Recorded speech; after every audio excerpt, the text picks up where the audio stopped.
विजयादशमीनिमित्त तालुका police station येथे police निरीक्षक प्रमोद पाटील यांनी अधिकारी कर्मचाऱ्यांचं शस्त्रपूजन केलं आहे। यावेळी पोलीस निरीक्षक प्रमोद पाटील यांनी नागरिकांना विजयादशमीच्या शुभेच्छाही दिल्या आहेत। नमस्कार, मी प्रमोद पाटील, पोलीस निरीक्षक धुळे तालुका पोलीस स्टेशन। आज विजयादशमी दसरा निमित्त धुळे तालुका पोलीस स्टेशन या ठिकाणी शस्त्रपूजन करण्यात आलं। अतिशय दरवर्षी ज्याप्रमाणे साजरा होतो त्या पद्धतीने यावर्षी देखील विजयादशमीच्या निमित्त शस्त्रपूजन झालेलं आहे आणि धुळे तालुका पोलीस स्टेशन तसेच जिल्हा पोलीस दलातर्फे दरवर्षी पोलीस दलाच्या वतीनं शस्त्रपूजन केलं जातं। त्याच माध्यमातून धुळे तालुका पोलीस स्टेशन येथे शस्त्रांचे विधिवत मंत्रोपचार करत शस्त्राचे पूजन करण्यात आलं आहे।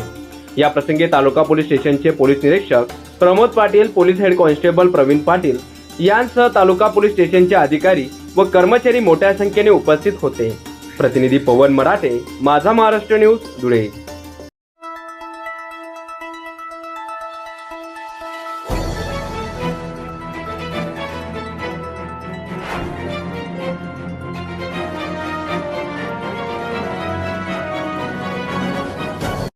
धुळे शहरातील आदर्श सैनिक कॉलनी येथे आमदार फारुख शाह यांच्या हस्ते रस्ता काँक्रिटीकरण कामाचा शुभारंभ झाला आहे। सदर या कामासाठी 25 लाख रुपये मंजूर झाले आहेत। स्थानिक नागरिकांच्या मागणीनुसार आमदार फारुख शाह यांनी त्यांच्या स्थानिक विकास निधी अंतर्गत 25 लाख रुपये मंजूर केले होते। त्या माध्यमातून प्रभाग क्रमांक 1 मधील आदर्श सैनिक कॉलनी येथे रस्ता काँक्रिटीकरण कामाचा शुभारंभ आमदार शाह यांच्या हस्ते झाला आहे। यावेळी स्थानिक नागरिकांनी आमदार व एमआयएमच्या पदाधिकाऱ्यांचा सत्कार करून आभार व्यक्त केला आहे। सैनिक कॉलनी येथे दसऱ्याच्या शुभ मुहूर्तावर आम्ही एक रस्ता काँक्रिटीकरणाच्या कामाचा शुभारंभ केलेला आहे। त्यासाठी आमचे मार्गदर्शक आदरणीय महेश बाबा घुगे साहेब आणि इतर नागरिकांनी माझ्याकडे मागणी केली होती आणि त्यासाठी मी माझ्या आमदार निधीतून 25 लाख रुपये मंजूर करून दिलेले आहे आणि आज त्याच कामाचा शुभारंभ माझ्या हस्ते करण्यात आलेला आहे।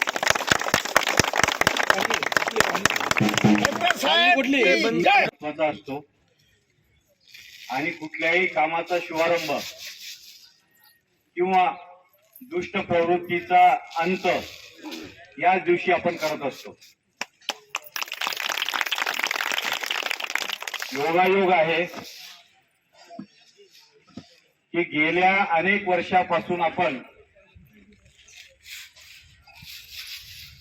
सैनिकांना ज्यांना घराची जागा नाही अशा बेघर सैनिकांना निवासासाठी जागा मिळावी म्हणून महाराष्ट्र शासनाकडे प्रयत्न करत होतो। मी अतिशय संक्षिप्त स्वरामध्ये आमदार साहेबांच्या लक्षात आणून दिलं। 3 वेळेला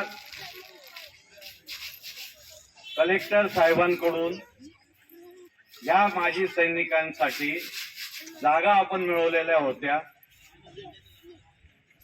त्या जागा मिळवण्यासाठी तलाठ्यापासून तर कमिशनर पर्यंत त्या जागेवर कुठल्याही प्रकारचं अतिक्रमण नसावं, त्या जागेवर कोणाही प्रकारचा कुठल्याही याचा बोजा नसावा अशा प्रकारची अट शासनाची असते आणि अशाही जागा शोधा आणि आमच्या लक्षात आणून द्या म्हणजे आम्ही तुम्हाला देऊ असं आपल्याला पत्र दिलेलं होतं। त्यानुसार आपण ते काम करत होतो। 3 जागा आपण निवडलेल्या होत्या। त्या 3ही जागा निवडल्यानंतर त्या वेळेच्या आमदारांना ज्या वेळेला कळलं की ही जागा अतिशय चांगली आहे, ही आपल्या शैक्षणिक संस्थेला मिळायला पाहिजे। मी जिल्हा काँग्रेस कमिटीचा त्यावेळेला जनरल सेक्रेटरी होतो, युवक काँग्रेसचा अध्यक्ष होतो। दुर्दैवाने माझ्याच आमदारांनी त्या जागा लाटल्या। हे सांगायला मला खेद वाटतो पण ही वस्तुस्थिती आहे। आज गंगामाईचं जो काही साम्राज्य आहे काही त्या साम्राज्याची ती जागा जर बघितल्या 7-12चे उतारे आमच्या नावावर झालेले आहेत आणि तरी आमदार गदवा पाटलांनी तिथे डायरेक्ट बांधूनच टाकलं। यावेळी शुभारंभ कार्यक्रमाचे आयोजन ज्येष्ठ माजी पत्रकार महेश घुगे यांच्या अध्यक्षतेखाली करण्यात आलं। तर प्रमुख पाहुणे म्हणून डॉक्टर दीपश्री नाईक, डॉक्टर गिंदुडिया, गणी डॉलर, कैसर अहमद यांची उपस्थिती होती। यावेळी देवीदास कुलकर्णी, ॲडव्होकेट निलेश कुलकर्णी, जिजाबराव पवार, पंडित वानखेडे, चिंतामण पाटील, रविकांत खंडारे, सुनील पाटील, भारत मराठे, प्रवीण पाटील, नरेश पाटील आदी यावेळी उपस्थित होते. प्रतिनिधी पवन मराठे, माझा महाराष्ट्र न्यूज, धुळे.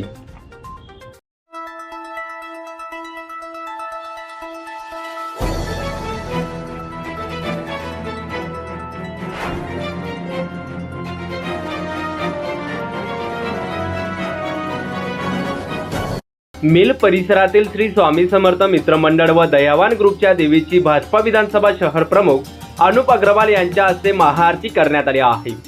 यावेळी उत्कृष्ट दांडिया खेळणाऱ्या 300 महिला व मुलींना साड्यांचे देखील वाटप करण्यात आला आहे. आयोजक मयूर शार्दूल यांनी निराधार मुलींच्या शिक्षणाचा खर्च घेतल्यानं अग्रवाल यांनी शार्दूल यांचे तोंड भरून कौतुक देखील केलं आहे. तसेच उपस्थित नागरिकांना मतदानाचं महत्त्व पटवून देत येणाऱ्या निवडणुकीत सर्वांनी मतदान करण्याचं आवाहन देखील अनुप अग्रवाल यांनी केलं आहे. माझी जबाबदारी या माध्यमातून आपण आत्ताच बस स्टँडची रंगरंगोटी केली. काही लोकांचं पोट दुखलं ते दुखत असतं, त्यांना टॉनिक द्यावं लागतं मध्ये मध्ये. तुमच्याकडनं एकच अपेक्षा आहे, आपला परिसर स्वच्छ ठेवा, कोणाचीच वाट बघू नका. महापालिकेचे कर्मचारी येतील, कोण येतील, काय येतील, ही तुमची जबाबदारी आहे. माझा शहर माझी जबाबदारी. आपला परिसर स्वच्छ ठेवा आणि एक एक झाड प्रत्येकाने लावा, एवढीच विनंती तुमच्याकडनं. माझा शहर माझी जबाबदारीच्या माध्यमातून. नवरात्रीच्या शेवटच्या दिवशी अनुप अग्रवाल यांच्या हस्ते महाआरती असल्यानं मंडळाच्या वतीनं जोरदार अशी तयारी करण्यात आली होती. अग्रवाल यांचं आगमन होताच फटाक्यांची आताशबाजी करत, फुलांची उधळण करत जोरदार असं स्वागत करण्यात आलं. महाआरतीनंतर आयोजकांच्या वतीनं मान्यवरांचं जंगी स्वागत करण्यात आलं. त्यानंतर मान्यवरांनी आयोजकांनी केलेल्या उत्कृष्ट आयोजनाचं तोंड भरून कौतुकही केलं. पुढे मिल परिसरातील विविध क्षेत्रात उत्कृष्ट काम करणाऱ्या महिला भगिनींचा मान्यवरांच्या हस्ते सत्कार करण्यात आला. परिसरातील 300 महिला भगिनींना साड्यांचे वाटप देखील करण्यात आलं. यावेळी परिसरातील महिला भगिनींसह नागरिक मोठ्या संख्येने उपस्थित होते. गेल्या अनेक वर्षापासून मिल परिसरात मयूर शार्दूल यांच्या वतीनं यशस्वी असे नवरात्री उत्सवाचे आयोजन करण्यात येत आहे. यावर्षी देखील मोठ्या जल्लोषात नवरात्र उत्सव साजरा करण्यात आला आहे. उत्कृष्ट दांडिया, महिला सुरक्षेची हमी व योग्य नियोजन आयोजकांच्या वतीनं करण्यात आल्यानं परिसरातील महिला भगिनींसह इतर भागातील महिला भगिनी देखील या ठिकाणी दांडिया खेळण्यासाठी मोठ्या प्रमाणात येत होते.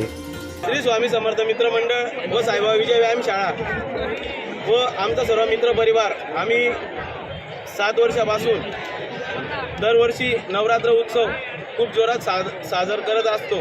तसंच आमचे सर्वस्व आधारस्तंभ ज्यांना आम्ही मानतो असे आमचे धर्मयोद्धा अनुप भैया अग्रवाल यांच्या मार्गदर्शनाखाली गेल्या 3-4 वर्षापासून आम्ही खूप जोरात हा कार्यक्रम राबवत असतो व सर्व माया बहिणींसाठी व आमचे सर्व बंधू भगिनी यांना याच माध्यमातून आम्ही मार्गदर्शन म्हणजे त्यांच्या मार्गदर्शनाखाली त्यांच्या काही समस्या असतील, कुठलेही काही पर्याय असतील ते आम्ही त्यांच्या समस्या सोडवत असतो.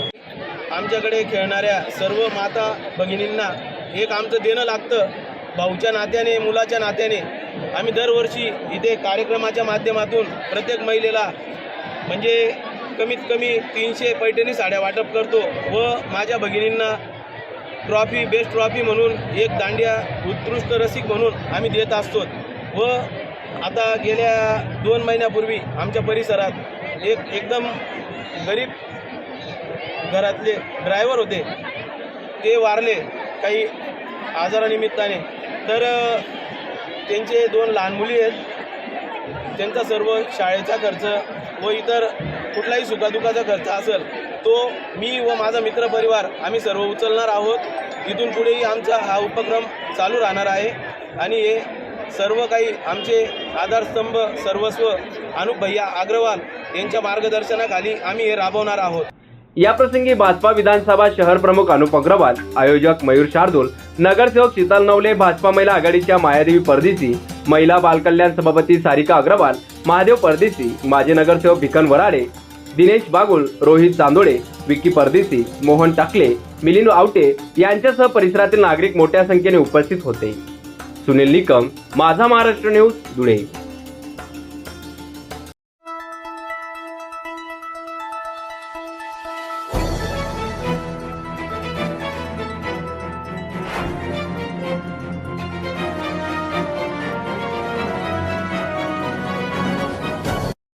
जळगाव येथे अन्नत्याग उपोषणात बसलेले आदिवासी टोकरे कोळी, महादेव कोळी, मल्हार कोळी यांना पाठिंबा म्हणून समाजाच्या मागण्यांकडे लक्ष वेधण्यासाठी नंदुरबार जिल्हा कोळी महासंघाच्या वतीनं शहादा दोंडाईचा रस्त्यावरील अनरद बारी टेकडीजवळ रास्ता रोको आंदोलन करण्यात आला आहे. सदर या रास्ता रोको आंदोलनामुळे वाहनांच्या रांगा लागल्यानं वाहतूक ठप्प झाली होती. मागण्यांचे निवेदन तहसीलदारांना यावेळी देण्यात आलं आहे. त्यानंतर समाज बांधवांनी आंदोलन मागे घेतलं आहे. आंदोलनावेळी कोणताही अनुचित प्रकार घडू नये यासाठी पोलीस बंदोबस्तही तैनात करण्यात आला होता. जात वैधता प्रमाणपत्र चौकशीसाठी न्यायाधीशांची नेमणूक करावी, जात वैधता प्रमाणपत्र सुरळीत मिळावे, आदिवासी टोकरे कोळी, महादेव कोळी, ढोर कोळी, मल्हार कोळी यांचे अर्ज जे सेतू केंद्र स्वीकारणार नाही त्या केंद्राचे परवाने प्रशासनानं रद्द करावेत, सुरेश दत्त समितीचा अहवाल लागू करावा, अशा विविध मागण्या यावेळी करण्यात आल्या आहेत. ठिकाणी आम्ही जळगाव या ठिकाणी जेव्हा माझे समाज बांधव जे बसलेले आहेत अन्नत्याग उपोषण, आज त्यांना 13वा दिवस झालेला आहे. तरी हे निगरगट्ट सरकार फक्त झोपेचं सोंग घेऊन झोपलेलं आहे. त्यांची कुठल्याच गोष्टीची दखल या ठिकाणी झालेली नाही. तरी जर 14व्या दिवशी जर त्यांना कमी जास्त जर झालं तर हा आदिवासी टोकरी कोळी समाज त्यांना जाब विचारल्याशिवाय राहणार नाही. आणि या प्रशासनाने काय मागतायत, फक्त आमच्या हक्काचं आम्ही मागतोय. आम्हाला जात वैधता प्रमाणपत्र, टोकरी कोळी समाजाचा दाखला हे मिळाला पाहिजे. आणि हे त्यांनी दिलेलं नाही सरकारने, हे आम्हाला घटनादत्त अधिकार डॉक्टर बाबासाहेब आंबेडकर यांनी दिलेले आहेत. आणि त्या घटनादत्त अधिकाऱ्यांची पायमल्ली हे युती शासन सुद्धा केलेलं आहे. 2014ला ज्यावेळेस देवेंद्र फडणवीस हे विरोधी पक्ष नेते होते त्या टायमाला त्यांनी आम्हाला सांगितलं की 1 महिन्यामध्ये आम्ही सत्तेत आलो, 1 महिन्यामध्ये तुमचा निर्णय आम्ही लावणार आहोत. पण शासन आलं, 5 वर्ष झालं, त्याची दखल घेतली गेली नाही. सत्तेमध्ये येताना तुम्ही कोळ्यांचे जर मतं मागतात, जर सत्तेत असताना तुम्ही आम्हाला जर न्याय दिला नाही तर सत्तेमधून खेचण्याचं बी हेच कोळी काम करतील, याची दखल युती शासनाने घ्यायला हवी. यावेळी कोळी महासंघाचे जिल्हाध्यक्ष विजय शिंदे, उपाध्यक्ष गणेश बागुल, शरद सिरसाट, किरण वाघ, कृष्णा कोळी, गणेश कोळी, हेमंत सुरवंशी यांचा आदी समाज बांधव मोठ्या संख्येने यावेळी उपस्थित होता. विजय निकम, माझा महाराष्ट्र न्यूज, नंदुरबार.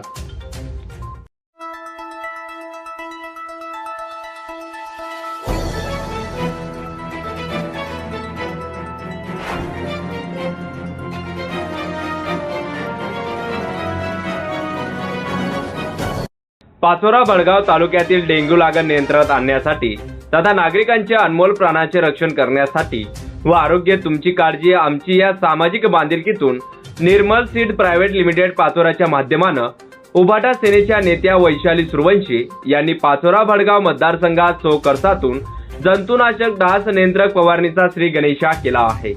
बळगाव पाचोरा मतदारसंघात डेंग्यू डासानं थैमान घातला आहे. यामुळे अनेकांची प्रकृती चिंताजनक आहे. अनेक रुग्ण खासगी रुग्णालयात उपचार घेत आहेत. या साथीच्या आजारांवर नियंत्रण मिळवण्याकरिता उद्धव बाळासाहेब ठाकरे सेनेच्या नेत्या वैशाली सुरवंशी या मैदानात उतरल्या आहेत. या साथीच्या आजारांवर नियंत्रण मिळवण्याकरिता त्यांनी 100 खर्चातून त्यांनी फवारणी आणि दुरवणी करण्यासाठी वाहन उपलब्ध करून दिले आहेत. या समाज बांधिलकी उपक्रमाचं त्यांचं कौतुकही केलं जात आहे. दरम्यान नागरिकांनी आपल्या घराची तसंच भोवतालच्या परिसराची स्वच्छता ठेवून आणि कोरडा दिवस पाळून या आजारावर नियंत्रण मिळवण्यासाठी सहकार्य करावं असं आवाहन देखील वैशाली सुरवंशी यांनी केलं आहे. इकडे नगरपालिका म्हणते की स्वच्छता ठेवा, साफसफाई ठेवा म्हणजे डास होणार नाही. पण दुसरीकडे नगरपालिका असं करते की नळाला पाणी आपल्याकडे 5व्या दिवशी येतं. प्रत्येकाला पाणी साचून ठेवावं लागतं आणि पाणी साचवून ठेवलं की डास होतात. जर नगरपालिकेने असं केलं की दररोज पाणी सोडा, पण थोडं थोडं सोडा किंवा 1 दिवसाआड सोडा, 1 दिवसाआड सोडलं पण कमी वेळ सोडलं तर सगळ्या लोकांची सुविधा होईल. परंतु नगरपालिका आता जळगाव असेल, चाळीसगाव असेल, या सगळ्या ठिकाणी 1 दिवसाआड पाणी येतं. आपल्याकडे कसं होतं 5 दिवसाआड नंतर पाणी येतं आणि 3-3, 4-4 तास नळाला पाणी चालतं. ते वाया जातं, लोक अंगणात मारतात, झाडांना इकडे तिकडे नालीत सोडतात. मी माझ्या डोळ्यांनी बघितलेलं आहे. म्हणून पाण्याचा हा अपव्यय होतो. नगरपालिकेने या सगळ्या गोष्टींकडे लक्ष दिलं काय पाहिजे. आरोग्याच्या प्रश्नावर हा सगळ्यात मूलभूत गरज ही जनतेची आहे. मूलभूत गरजेसाठी सुद्धा आणि नगरपालिका म्हणतात की आम्ही फवारणी आमची चालू आहे. मला तर आतापर्यंत कुठेही नगरपालिकेची फवारणी चालू आहे असं दिसलेलं नाही. मला 1-2 लोकांनी सांगितलं की नगरपालिकेत ट्रॅक्टर आलेले आहेत पण ते उभे आहेत. पाचोरा शहरामध्ये आणि संबंध पाचोरा तालुक्यामध्ये मलेरियाची साथ चालू होती. मलेरियाची साथ चालू असताना त्याच्यानंतर लगेच त्याचं रूपांतर डेंग्यूमध्ये झालं. गेल्या 1 ते 1.5 महिन्यापासून नागरिक त्रस्त आहेत. सबंध दवाखाने हे पेशंटने फुल भरलेले आहेत. जवळजवळ एका पेशंटला 25 ते 30 हजार रुपये खर्च येतो आणि एवढं करूनही जीवाची काही शाश्वती नाही. गेल्या महिन्याभरामध्ये पाचोरा तालुक्यामध्ये जवळजवळ 4 ते 5 डेंग्यूमुळे मृत्यू झालेले आहेत. आम्ही मागील 15 दिवसापूर्वी नगरपालिकेला अर्ज केला होता की मी पाचोरा आणि भडगाव तालुक्यामध्ये डेंग्यूसाठी एक सामाजिक बांधिलकी म्हणून फवारणी करायची आहे, तर आम्हाला परवानगी द्या. आम्ही 15 दिवसापूर्वी मी माणूस पाठवला परवानगी घेण्यासाठी, परंतु मला परवानगी मिळाली नाही. मागच्या 10 तारखेला परवानगी घ्यायला पाठवलं. आम्ही मशीन बुक करून ठेवले. मशीन मुंबईवरून पाचोऱ्यात 4 मशीन आले. परवानगी मिळाली नाही म्हणून आम्ही मशीन परत केले. शेवटी आम्हाला शनिवारी परमिशन मिळाली. त्याच्यानंतर प्रोसेस केली आणि आज मंगळवार रोजी आपण पाचोरा शहरात आणि संबंध पाचोरात भडगाव तालुक्या मतदारसंघामध्ये फवारणी करणार आहोत. पाचोरा व भडगाव शहर तालुक्यामध्ये सध्या डेंग्यू, ताप, मलेरिया, सर्दी, खोकला अशा विविध आजारांच्या साथीनं थैमान घातला आहे.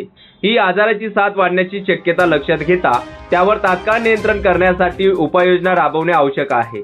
या साथीनं अनेक कुटुंब व अनेक लोक त्रस्त आहेत. याची दखल घेऊन आम्ही आपल्या आरोग्याची काळजी घेण्यासाठी, आजारावर नियंत्रण मिळवण्यासाठी व प्रतिबंधात्मक सुरक्षिततेचा उपाय म्हणून संपूर्ण शहरात व ग्रामीण भागात सामाजिक बांधिलकीतून जंतुनाशक डास नियंत्रण फवारणीचे नियोजन केलं आहे, असंही वैशाली सुरवंशी यांनी म्हटलं आहे. शेख शकील, माझा महाराष्ट्र न्यूज, बडगाव.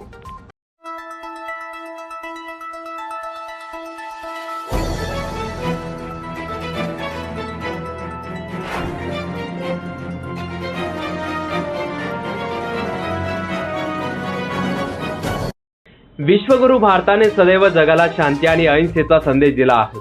गेल्या काही दिवसापासून पॅलेस्टाईन आणि इस्रायलमध्ये युद्ध सुरू झाले आहे. या युद्धात पॅलेस्टाईन हजारो निष्पाप नागरिक शहीद झाले असून यात निष्पाप मुले, महिला मोठ्या प्रमाणात मृत्यू आणि जखमी झाले आहेत. त्यामुळे भारतानं हा युद्ध थांबवण्यासाठी प्रयत्न करावा. युद्धग्रस्त पॅलेस्टिनी नागरिकांसाठी वैद्यकीय मदत आणि अन्य उपयुक्त साहित्यांची मदत करावी अशी मागणी धुळ्यातून जमियत उलमाच्या वतीनं करण्यात आली असून या संदर्भात जिल्हाधिकाऱ्यांमार्फत राष्ट्रपतींच्या नावाने निवेदन देण्यात आलं आहे. सदर हल्ल्यात हजारो घरे, रुग्णालय, शाळा उद्ध्वस्त झाल्या असून सुमारे 1 लाख लोक बेघर झाले आहेत, तर शुद्ध पाणी, अन्न, औषध, उपचारासाठी नागरिक चिंतेत आहेत. या युद्धात सुमारे 1 दशलक्ष नागरिक अडकले आहेत. पॅलेस्टीन हा देश आपला मित्र आहे. या देशाला मदतीचा हात देण्यात यावा. भारतानं युद्धग्रस्त पॅलेस्टीन नागरिकांसाठी वैद्यकीय मदत आणि अन्य उपयुक्त साहित्यांची मदत पाठवावी. या देशात शांतता नांदेल, शांतता अबाधित राहील यासाठी प्रयत्न करावेत अशी मागणी जमियत उलमा संघटनेच्या वतीनं जिल्हाधिकारी मार्फत निवेदन पाठवून राष्ट्रपतींना देण्यात आला आहे. फलस्तीन पे इसराइल ने कब्जा कर रखा हुआ और फलस्तीन के नागरिकों को बहुत ज़्यादा तकलीफ है. 7 तारीख को गजा की जानिब से एक मामूली हमला हुआ जिसके जवाब में इसराइल ने जंग छेड़ दी है. आज ताज़ा सूरत हाल ये है कि लाखों लोग बेघर हो गए, हज़ारों मासूम लोग शहीद हो गए और मासूम नागरिकों पर इसराइल का अत्याचार शुरू है. यही नहीं, उन्होंने दवाखाने, अस्पताल को भी नहीं छोड़ा है. आज पूरी गाज़ा पट्टी उद्ध्वस्त हो गई है. हम भारत सरकार से ये अपील करते हैं कि भारत सरकार का रोल रहा है कि विश्व में शांति रहे, अमन रहे, और हमारे देश ने इसकी कामयाब पैरवी की है. रशिया और यूक्रेन की जंग में भी हमारे देश के प्रधानमंत्री ने कामयाब पैरवी की. हम प्रधानमंत्री साहब से आग्रह करते हैं, विनंती करते हैं कि जैसा उन्होंने और खित्ते में जंग बंदी के लिए प्रयास किया है, ऐसा ही प्रयास उन्होंने इसराइल और फ़लस्तीन की जंग बंदी के लिए करना चाहिए. और फ़लस्तीन हमेशा हमारा मित्र देश रहा है और हमेशा हमारे साथ खड़ा हुआ है. तो हमारा कभी हो जाए हम चीन की मदद करें. वहाँ की नागरिकों को जो अन्न, फूड और पानी का सप्लाई और दवा की सप्लाई बंद हुई, वो सप्लाई जारी करे. और हमारे हिंदुस्तान की तरफ से, हमारे भारत की सरकार की तरफ से भी फ़लस्तीन के नागरिकों की सहायता और मदद की जाए. धन्यवाद. यावेळी हाजी शेवाल अंसारी, मौलाना शकील काझमी, हाजी मुश्कात सुफी, नगरसेवक अमीन पटेल, शेख परवेज, मोहम्मद युसुफ, मुख्तार शरीफ अंसारी, आरिफ हर्ष यावेळी उपस्थित होते. प्रतिनिधी पवन मराठे, माझा महाराष्ट्र न्यूज, धुळे.